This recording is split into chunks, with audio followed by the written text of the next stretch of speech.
Hello, Chicago!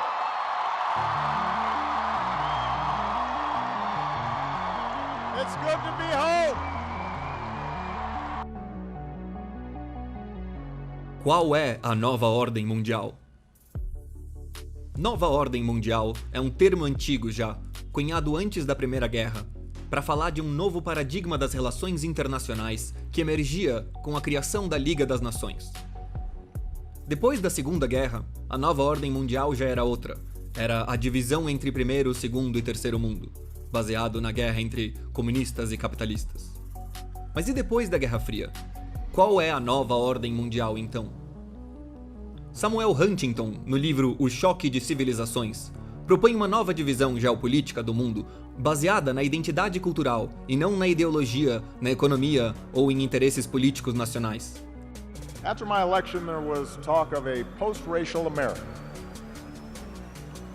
And such a vision, however well intended, was never realistic. Para ele, é isso que vai começar a determinar o futuro, que vai permitir que a gente preveja o destino das nações, as guerras e tudo mais. Race remains a potent and often divisive force in our society. As principais teses desse livro, segundo o próprio autor no primeiro capítulo, são: pela primeira vez na história, o mundo é não só multipolar, como multicivilizacional. O equilíbrio de poder entre civilizações está mudando. O Ocidente está declinando em influência relativa. E as civilizações asiáticas estão expandindo, economicamente, militarmente e politicamente. Because I wanted to direct the plays that we would put on for our parents. O Islã está explodindo demograficamente. As civilizações não ocidentais estão, em geral, reafirmando seus valores e suas culturas. Uma ordem mundial baseada em civilizações está emergindo. Sociedades com afinidades culturais cooperam umas com as outras. I am reaching out to you because we need your help. We want to end gender inequality. And to do this, we need everyone involved. Esforços para mudar sociedades de um tipo de civilização para o outro não estão sendo bem-sucedidos. As pretensões universalistas do Ocidente estão criando cada vez mais conflitos entre o Ocidente e outras civilizações, principalmente a China e o Islã. A sobrevivência do Ocidente depende dos americanos reafirmarem sua identidade ocidental e os ocidentais aceitarem sua civilização como única e não como universal, voltando a se unir para preservá-la contra os desafios postos pelas civilizações não ocidentais.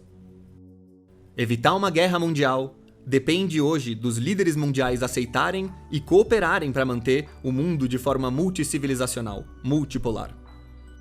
Nesse novo mundo, os conflitos mais perigosos e importantes não serão entre classes sociais, entre ricos e pobres ou qualquer outra categoria economicamente definível, mas sim entre culturas e identidades diferentes. Conflitos tribais e étnicos internos às civilizações ocorrerão. O Ocidente é e permanecerá, ainda por anos, a civilização mais poderosa. Mas seu poder relativo ao de outras civilizações está caindo. Mas então deixa eu mostrar para vocês qual é o esquema deles, o quadro que ele faz aqui e como ele separa essas civilizações.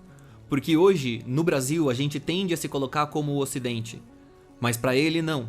A gente tem características ocidentais, mas a gente não é ocidental. As principais civilizações contemporâneas, então, são a confuciana, que é a dos chineses. Ela data de 1500 a.C. ou até 2500 a.C. A japonesa, que alguns especialistas botam junto com a chinesa, mas a maioria reconhece como uma civilização distinta, que surge da chinesa, mas se consolida por volta de 100 ou 400 anos depois de Cristo como uma civilização em si mesma. A civilização hindu, que é composta por algumas subcivilizações, mas que é reconhecida como tendo surgido pelo menos desde 1500 a.C. Mais do que uma religião, o hinduísmo é um sistema social. Ele é o núcleo da cultura da Índia. A islâmica. Ela começa na Península Arábica, por volta do século 7 d.C., mas se espalha rapidamente pelo norte da África e pela Península Ibérica, depois também para o centro da Ásia e para o sul da Ásia. Como resultado, o Islã tem várias subcivilizações, como a dos árabes, a dos turcos, a dos persas, a da Malásia e tal. A ortodoxa. A maior parte dos especialistas concorda que a cristandade se dividiu em duas civilizações, a ocidental e a ortodoxa, e uma delas descende da cultura bizantina. E a diferença principal é que essa cultura ortodoxa teve menos influência da Renascença, da Reforma Protestante, do Esclarecimento, né, do Iluminismo e outras experiências ocidentais. Agora vamos então para o Ocidente. O Ocidente, ele começa, segundo os especialistas, por volta do ano 700 depois de Cristo. Os principais componentes dele são a Europa, a América Latina e a América do Norte.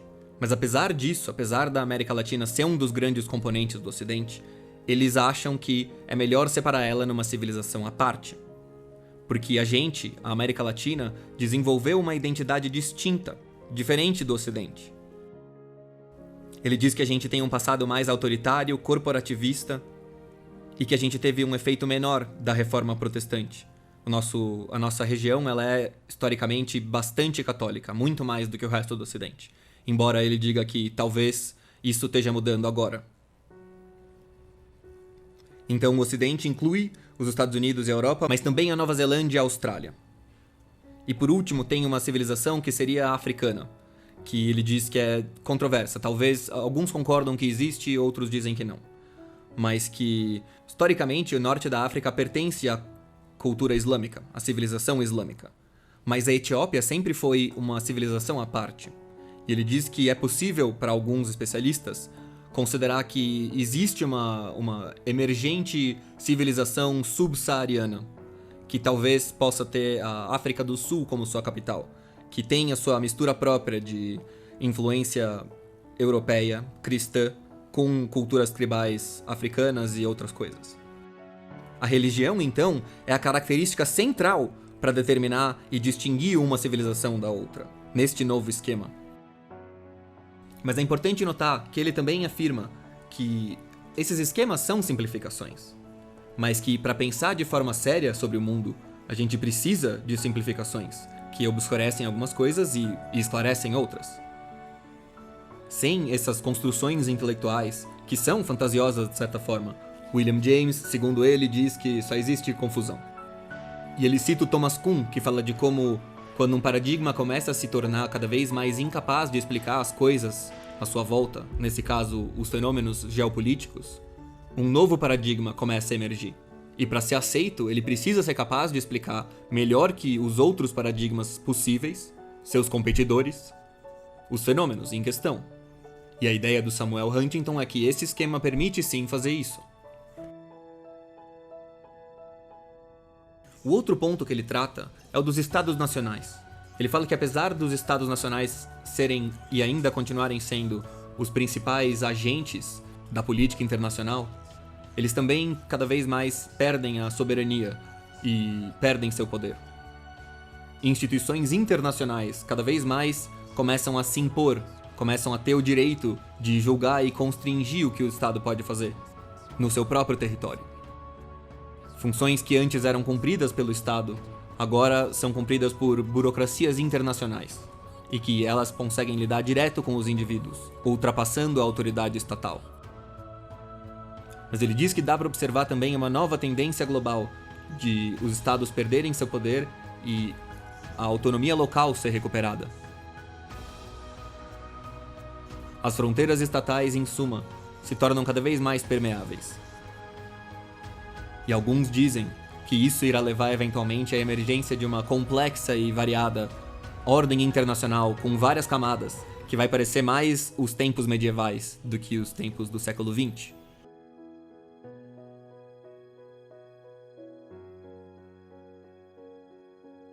Mas é isso, galera, espero que vocês tenham curtido. Resolvi trazer esse esquema aí, né, porque o pessoal tem falado bastante do Ocidente, salvar o Ocidente. Às vezes é como meme, mas às vezes tem a questão séria também. Então achei que seria interessante ver isso aí, a nossa relação com isso. Em todo caso, é isso aí. E me visitem no Twitch, vou tentar streamar um pouco mais de novo, né, tinha parado um tempo, agora vou voltar. E se vocês puderem contribuir comigo no Apoia-se, o endereço tá aí embaixo. Mas falou, até a próxima.